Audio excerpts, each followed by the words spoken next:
our go-to guy for all things football recruiting, Allen Trieu from Scout.com. And let's first ask you about James Franklin.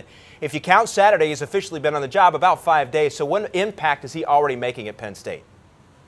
Well, he's brought a few of his guys with him as far as commits go. He's flipped over 3 Vanderbilt commits just in the last couple of days. 2 offensive tackles, Brennan Brosnan and Chance Sorrell, and a defensive end, Lloyd Tubman. So it shows you the loyalty those kids had to him and how successful he had been on the recruiting trail before he got to Penn State.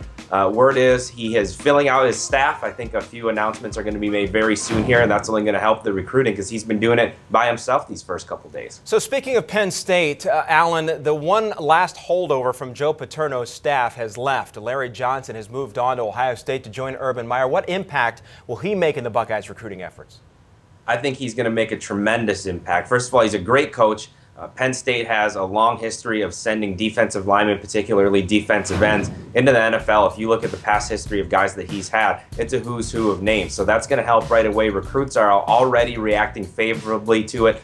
Defensive end Jayshon Cornell, one of the top juniors in the country, has taken note of it. And it just so happens that a lot of the Buckeyes' top remaining targets in the 14 class are defensive linemen. Solomon Thomas, Malik McDowell, Derek Nandi. All these guys are still interested in the Buckeyes, and a hire like that can only help. Yeah, a new secret weapon there in Columbus. Allen, great stuff as always. Thanks for taking some time with us. Absolutely.